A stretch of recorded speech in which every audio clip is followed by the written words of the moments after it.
Folks, this is David Hurley of EasyChessTips.com, your pub chess bluffer, drinking his way through some hot coffee on a mellow Sunday afternoon here in Hiroshima, reporting on the seventh and final game that I played in at the Hiroshima Open Chess Tournament, September the 21st to 23rd, 2019. Now, in the first 6 games, I had played 3 as white, and I had won 2 of those, and I had played 3 as black, and I had lost all of them. And so I was on 2 points, and as I had won my previous game, no, actually I lost my previous game as white, but with only 14 players in the competition, we had run out of lower level players to pit me against. And so I was up against the strongest player that I faced in this competition right in the last game, and I was playing as black. So I was not expecting to pick up any points at all from this game. But I went into it determined just to have fun and play as well as I could. And my opponent was Mr. Shintani, rated at 1737. And he opened with d4, which I was quite pleased to see because d4 is my go-to opening as white, so I felt I knew the territory. And I opened with d6. I'm still working with this new black repertoire, black opening repertoire, new to me that is. See what I can make of it in this game with the highest rating player, most highly rated player that I have met in this tournament. And we have c4 and e5 entering the English rat defense. And my opponent pushed the pawn, d5. So I now brought out the knight to f6, and we see knight to c3. And I'm very pleased to see Lichess actually recommending my next move, because I thought, well, as my opponent hasn't advanced his e-pawn, I may just as well try to claim some space and develop a piece. So I moved my bishop to f5. Which I don't think is a part of the repertoire I'm trying to work with. However, I was just playing very freely. I felt very happy in this game. Play the moves that I fancied rather than trying to remember any repertoire moves. He huffed and puffed a bit seeing that move, and he spent some time thinking and came up with f5, f3, preparing for the e4 move, assuming that I don't advance my pawn. I did not advance my pawn. I did the quiet little bishop to e7 move, and then he's able to get in e4 after all. Now, I'm very pleased again to see the move that I made recommended by Lichess. Well, there's one of 2 moves. It's move your bishop either to d7 or to g6. And at first, Lichess was giving a higher level of favor to the g6 move, and that is the one that I chose. I thought it would be better to pull my bishop back on this side rather than simply moving him up and down like the Grand Old Duke of York. My idea was that if I get a chance with this bishop, if we continue in a closed game, to swap my bishop off for a knight, that opportunity, if it arises, is one that I would gladly take. So that was the state of play after 6 moves. We have bishop to d3, I castle, another bishop comes out, and I throw my c-pawn up to get what Charlie Story calls the Bermuda Triangle, this closed triangular pawn arrangement in the center of the board. I was working with a closed system. I'm quite happy working with closed systems. And so I'm looking to maneuver my knights in this particular setup. And so the first knight heads out to h5. He castles. My second knight is now on its way. And we get a quick move. Now, having castled, I thought this was quite interesting. I was quite happy with the moves my opponent was making. I mean, happy from my perspective as playing against these moves. He's castled into the line of my attack. My attack is aiming up here. And then he opens up the defenses in front of his king. So I was quite pleased to see this going on. And I indeed move my knight back to f6 and my pawn up. Now, when the knight hopped into here, I was very happy when I saw this knight to f5 move, because that was exactly what I wanted. I wanted to swap off my bishop, so I didn't hesitate, and he swapped it off with the g pawn. Now, perhaps remembering the basic rule to take towards the center, but it's a basic rule, but it's only a general principle and it doesn't always apply. I'm not sure that it was the best thing to do here, because it opens up this line now to the king. It's almost like a main road has opened up to the king.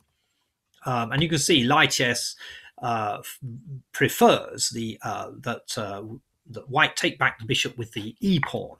However, that didn't happen, and we now, perhaps for the first time in this whole tournament, playing as black has a small advantage. And the other thing it does, so the whole point of my opponent's last few moves, if we go back to my h5 bishop to, knight to h5 move, my opponent is seeking to kick my knight away from h5, which he achieves with that g4 move. But everything that happens after that simply allows me to return my knight to h5. So it seems to me that my opponent has weakened his position without accomplishing anything in particular. There is some more maneuvering. I whip my bishop up there, and we get a nice little swap off. Bishop check, queen takes bishop, and yes, this queen to h4 move is very strong, and I do want to make that move, but I'm not ready yet because I want to bring another piece to the party, and that is my knight. The king hops over. I put my knight down in h7.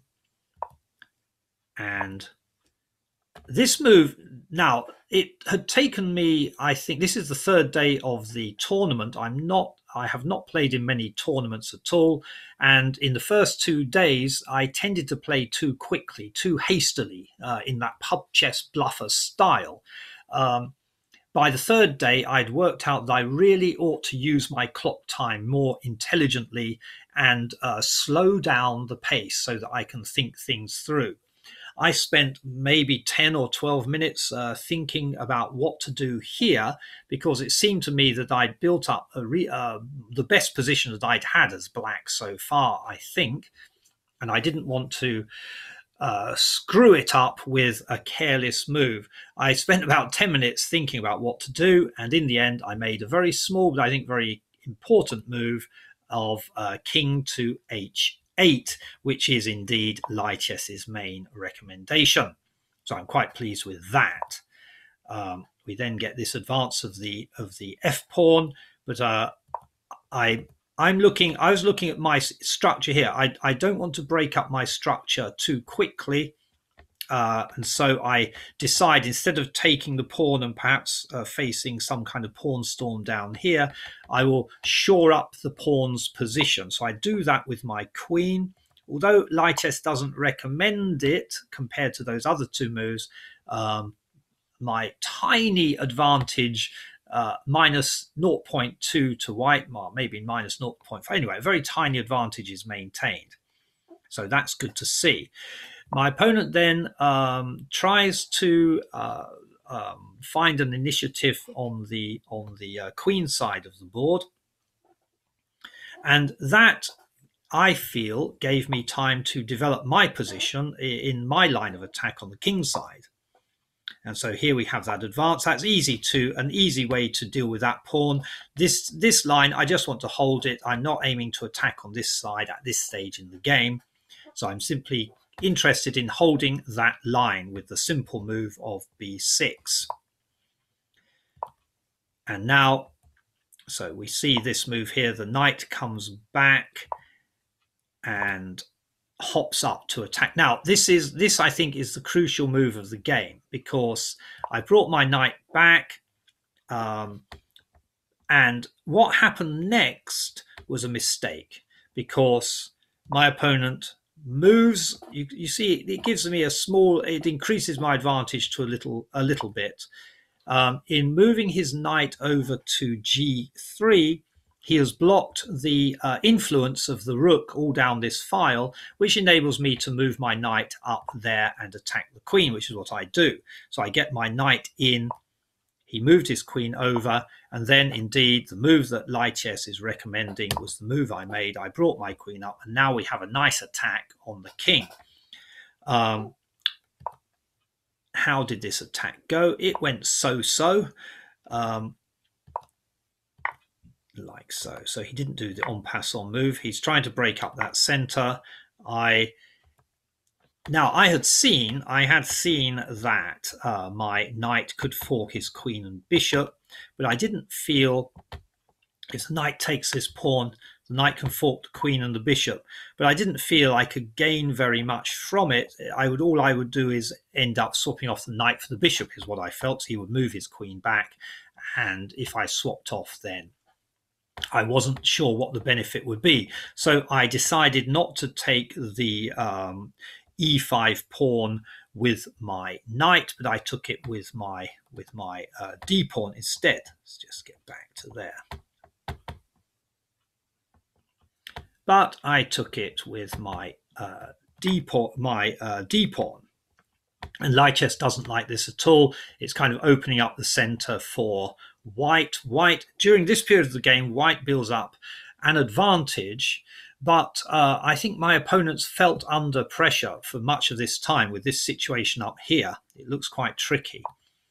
And he, as you can see, brings back his bishop to fortify the queen in the defense of that corner. I bring up my knight. The queen whips over. The queen has spotted this. My opponent has spotted this pawn looks a bit weak. If he can knock out the knight, then this pawn becomes undefended, as this knight is quite busy. He's guarding. He's looking at this square, and he's also defending the pawn. So I brought my rook over to bolster up those central defenses. We get this swap off here on the queen side of the board. He's brought another rook in to bolster defenses. Now, this is where, although Lichess doesn't like what I'm about to do, there's perhaps an element of the old pub chess bluffer in this move, but it's a bluff that paid off. Lichess hates this move. It looks like I've lost the game according to Lichess, but it caused my opponent quite a lot of discomfort. It looks like I'm gifting him a knight. Effectively, I am. It's a knight sacrifice. But then I come in and check his check, and I give him check. The rook has to take it. That's the only move there is. And I get the rook. I swap off my two knights for a rook. So in terms of points, it's a losing exchange. But in terms of a bit of dynamic action on the board and psychological pub chess bluffery, it seemed to do the trick.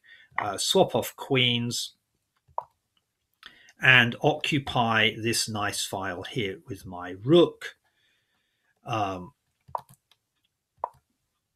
during this stage of the game, white should be able to take control back and perhaps go on to win the game. I can't say I was expecting at any point really to win this game, but I was having a good time. He's moved his knight up, as you can see. Lichess just pointed out, aiming at that unprotected central pawn, which is holding up the whole pawn advance. If this pawn falls, there could be floodgates opening as white's pawn storm develops. However, I'm hoping to compensate by threatening the bishop, but of course it's not a real threat, because if the knight takes the pawn, the bishop is instantly protected. So this is not actually a great move. The knight takes the pawn. I protect my other pawn, my f pawn, with the king. Now the bishop comes down to attack the pawn. I attack the knight. The knight attacks the rook. The rook moves up, and we get, in a moment, I bring my rook over to attack that unprotected bishop. And this is where my opponent made the crucial error of this game. He sends his bishop down to attack my rook, and I have the ideal answer, which is to get back on that b file.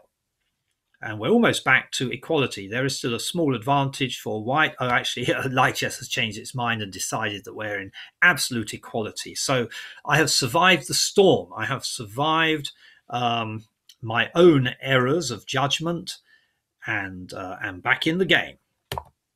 So the king comes out to attack the rook, but I protect with my pawn. Light chess doesn't like this move at all, because here we have the knight. This is another mistake. Light chess would prefer a careful move of getting that rook out and getting the rook into the action. But my opponent simply attacks the rook. What he doesn't notice is that my rook has an ideal answer of check, and the king is in a real pickle now. What happens if the king goes back here? It's checkmate. So that would not be ideal. My opponent saw that, and he advances. He retreats the king to the only other possible square, which is f1. And at this stage, this game had been going on for quite some time. Of the 7 games going on, there was only one other game still happening, and so people began crowding round our board, looking at the astonishing events that were unfolding, where an experienced player was in a bit of a pickle against an unranked player who had only scored 2 points so far in the tournament. I whip my rook over to a3,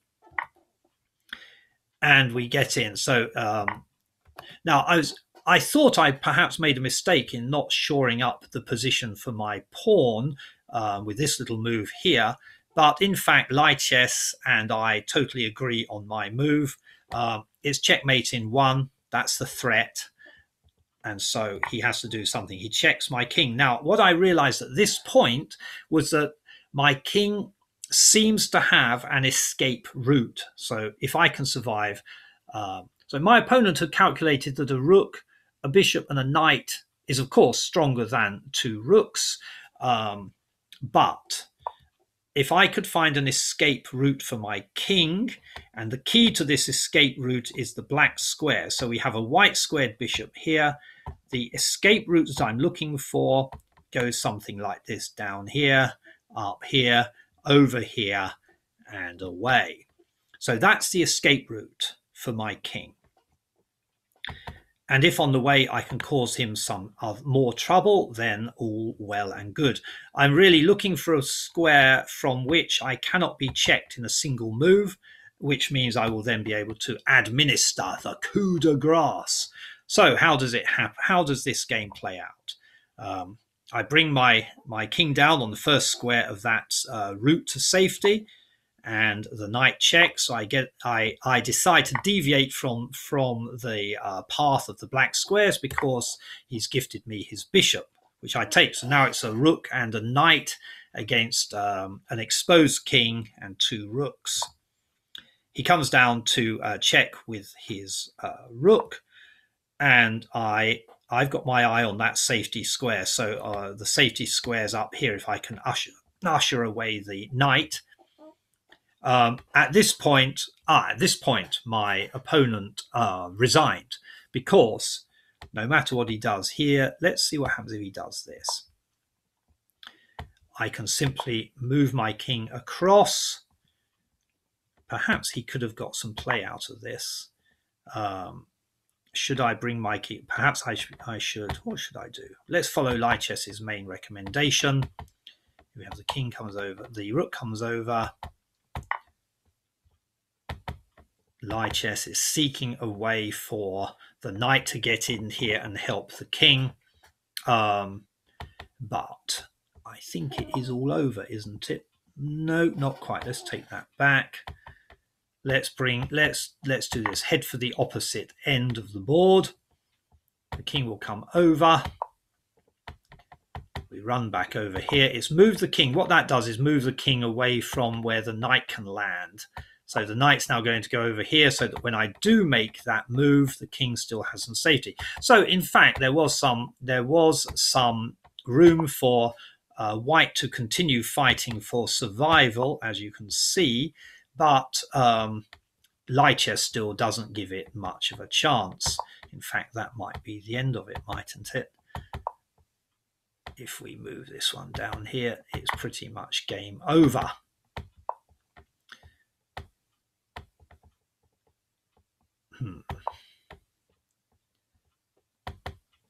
Check.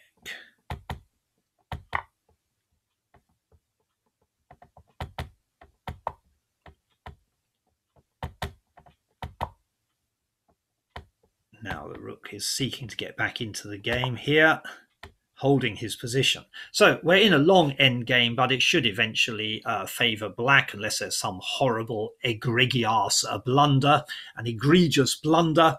But my opponent resigned down here at this stage somewhere. Oh no, my opponent resigned down here somewhere. Where did he resign? My opponent resigned anyway, and so I picked up a very welcome extra point that I wasn't really expecting.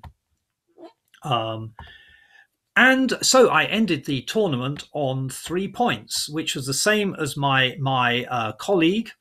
This is all going crazy over here. Same as my Hiroshima colleague. We ended up on 3 points. Here is the league table at the end. And with 3 points, both my Hiroshima colleague Furukawa and I ended up in 9th and 10th position. So there were 4 people below us, including my man, Mr. Shintani, who had a fairly torrid time of it. He picked up 2.5 points over the 7 games. So there we are. My last game, I finally won a game as black and ended up with 3 points, somewhere in the lower middle of the table. So I was very happy to get that result, 3 points out of 7 games. Okay, that was a lot of fun. The tournament will be happening, I believe, in Osaka Castle this time next year. So I hope to join my new chess friends up in Osaka for the Osaka Castle Open Chess Tournament in 2020. That's all from me, David Hurley of EasyChessTips.com.